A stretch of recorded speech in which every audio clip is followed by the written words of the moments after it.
Okay, so I want to go through a few stories and ask you if this is a coincidence, if this is just global stupidity unlike we've ever seen, or, as I believe, it is intentional. And it is an intentional thing to bring down our economy. And when I say our economy, I mean the entire Western economy. To bring down our economy, to reset it to something new. Also, to take down our electrical systems, our power generation, and to be able to put us on the ropes with energy. Then to just dismantle our food system. And as crazy as this is, I'll explain in a minute. That is part of the Great Reset. Plus, at the same time, turn our children into people that don't want to procreate, take our young girls and stop them from being able to reproduce, confuse children so they can't think logically, and then destroy all truth. Are those things happening as a coincidence? Is it really all of those things? Let me give you a couple of stories. Switzerland is looking at banning electric vehicle use during an energy crisis. Now, how is that possible?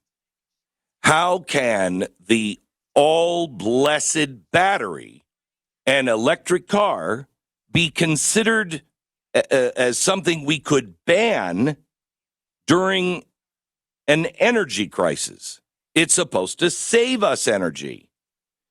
No, that's a lie by the left. It takes more energy to produce one of those cars than it does to produce a regular gasoline engine car or diesel engine car. So you'll start at an energy deficit. And then the thing that they never talk about is, where does that magic electricity come from inside of your wall? It comes usually from a coal fire plant, a hydroelectric plant, or a nuclear plant. It could also come, as it is in Texas, in a natural gas plant. All of those things are being dismantled. So where are we going to get our electricity when we have an energy crisis, which they have now, but they'll blame it on the war? They have now in Europe, but we're getting rid of dams here. We're shutting nuclear power plants down here. We're banning coal here. We're banning oil production here. Where's that magic energy coming from? Next story. Soros has another little great spooky dude, problem-solving council. It's called the Governing for Impact, funded by me, spooky dude, George Soros. We just put out a memo now advising the Biden administration that the Clean Air Act grants the Environmental Protection Agency the authority to control or prohibit the manufacturing and sale of gasoline. Wow, so in this republic of ours, the president, through an edict, through one of his departments, the Department of Environmental Protection, they can just ban gasoline. There's your republic for you. By the way, LA has voted the ban of any new oil wells. So what does that mean? If they're not pumping oil, they're going to have to buy it from someplace else, and you ain't buying it from America because America isn't allowed to drill either. The city is going to get rid of operations that are already running after a 20-year period to phase them out. This is the most important step toward environmental justice. Is it environmental justice? Because I don't even know what environmental justice is. I know what they say it means, but here's what I think it means.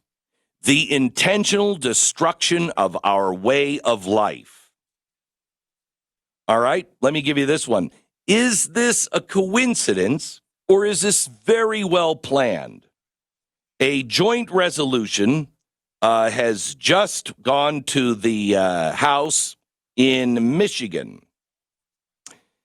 Michigan is, let me see if I can find the stupid PDF here, because I got to read it to you. Oh, shoot.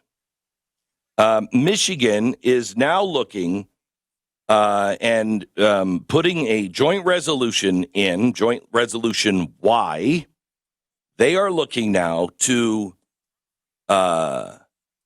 control all gasoline production, oil, gas production, as in natural gas, and distribution and creation of electricity in Michigan.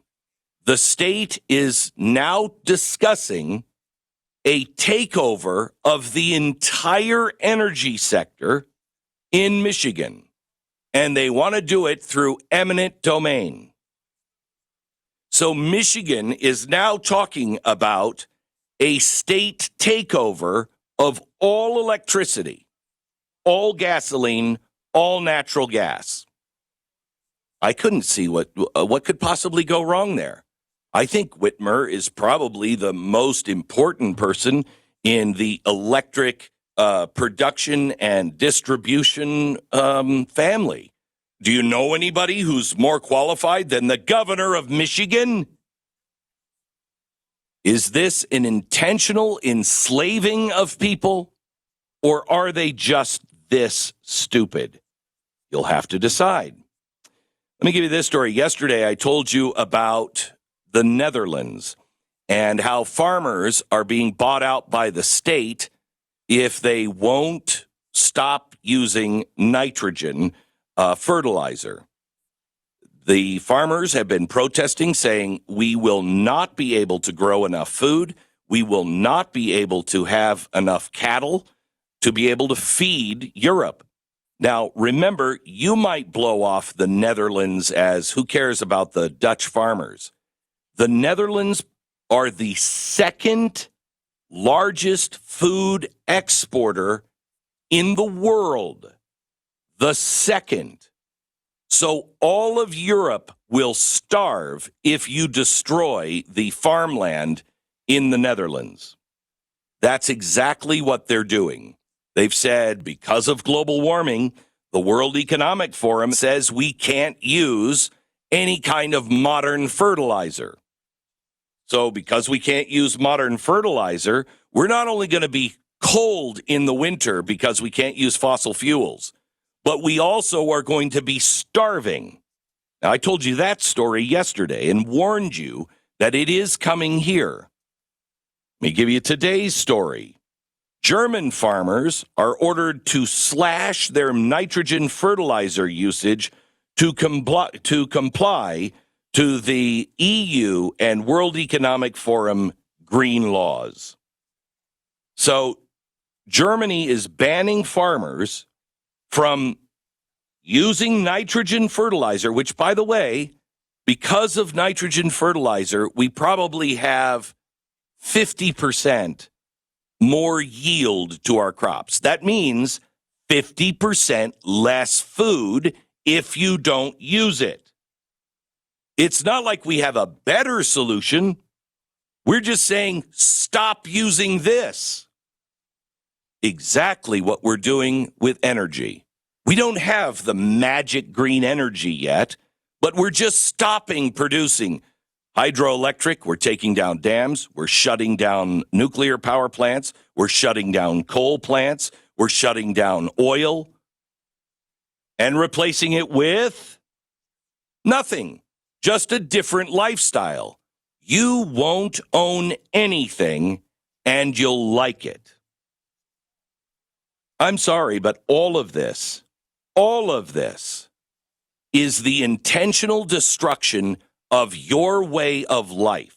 And I'm not saying that our way of life is the most thrifty, is the best. I'm saying the Western world saved millions, hundreds of millions of lives just from starvation in the last 50 years. Our progress actually helped people become more educated, to become better people, stronger people, more inventive people. All of that is being destroyed, and it's being done intentionally. I just found a report from the APA, the American, I think it's Psychiatrist Association.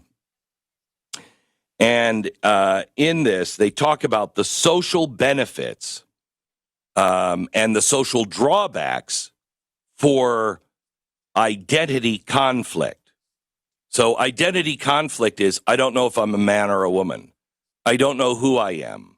I don't know if I'm part of society. I'm an outcast of society. I'm a male. I'm a female. I'm a Bambi. Okay? Social conflicts. The current increasingly complex environment, people often hold multiple social identities. For example, an Asian American may identify both as an American and an Asian.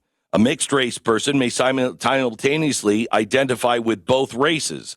Whenever the different identities are simultaneously activated and give conflicting behavioral direction, people experience social identity conflict. 7 studies, both measured and manipulated social identity conflict in surveys, secondary data, controlled experiments, show that social identity conflict shortens one's planning horizon in future-oriented choices. Now, what does that mean? It means our children cannot plan for their future. They don't know how to plan for their future.